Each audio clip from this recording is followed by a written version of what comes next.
اگه راستشو بخوای ماها در رابطه با شب زفاف چیزایی شنیدیم که هیچ پایه و اساسی نداره.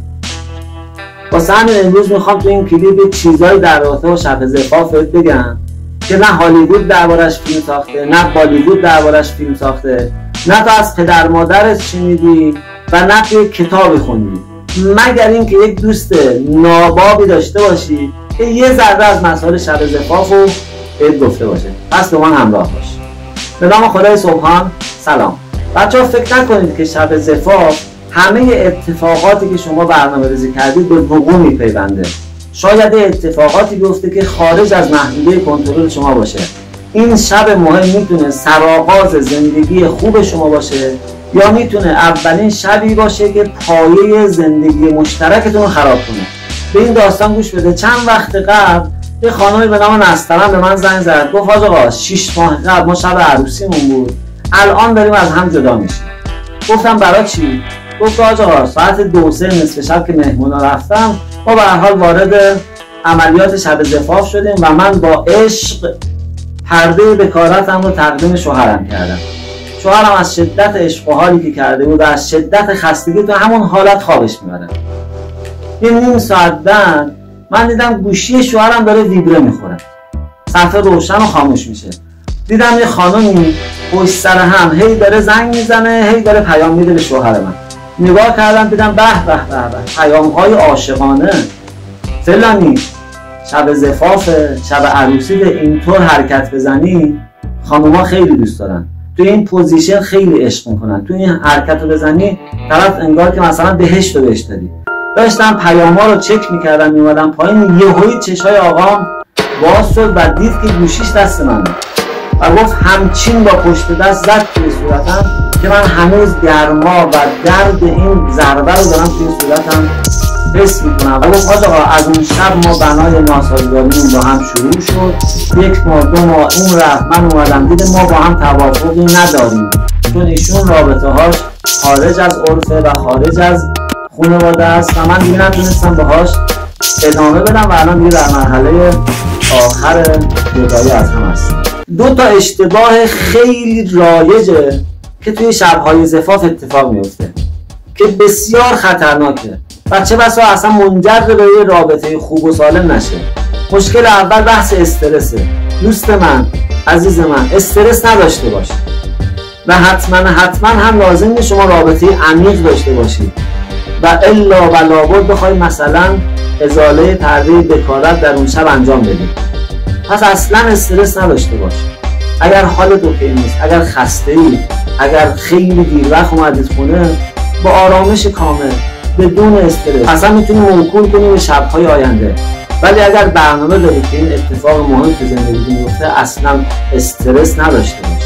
با خیال راحت، با آرامش و وقت هم زیاده. و اشتباه دومی که جوونا مرتکب میشن اینه که بعضیاشون اصلا بلد نیستن وارد رابطه بشن.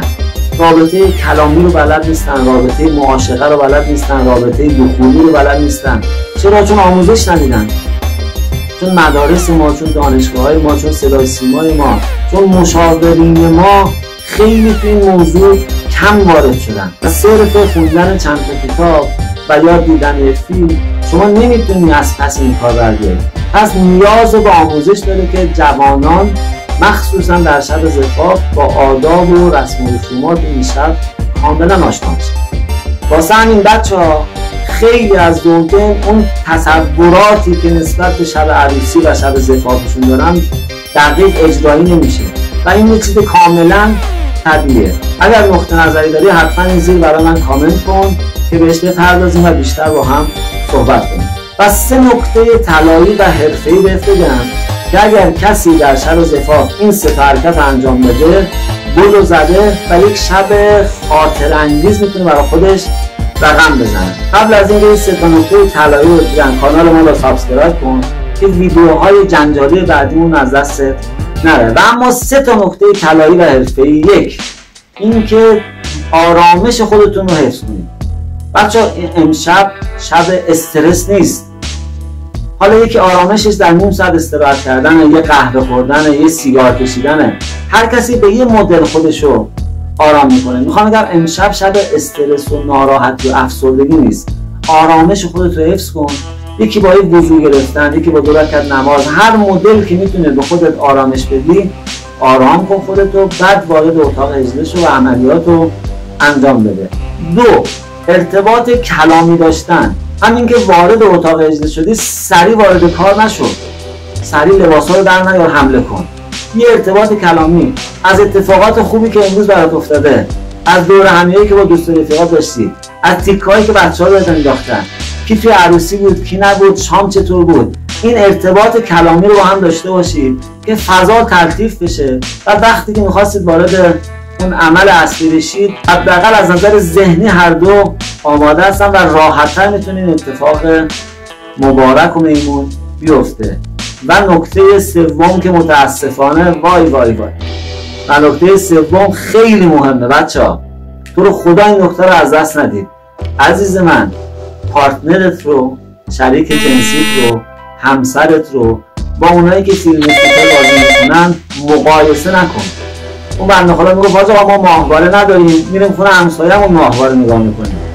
اگر شما هم فیلم سوپر ندیدی، یه موقع رفتی شیطون گولت زده خونه همسایه‌تون دیدی، تو رو خدا در این شب همسرت، شوهرت رو با فیلم‌های پورن مقایسه نکن، با عمو فلان و خاله فلان مقایسه نکن که این بدنش اینطوره، این توی این پوزیشن این حرکت انجام میده و اون چیزی که واقعیت شما و همسرت هستی که قرار یک عمر با هم زندگی کنید. پس از مقایسه کردن بیا بیرون، ذهنت رو از این فیلم ها و زبون املال از این آدمایی که توی فیلم های پورن بازی میکنن خالی کن که یک رابطه خوب و قشنگ و زیبایی داشته باشید و نسبت به هم دلگرم و از هم راضی باشید.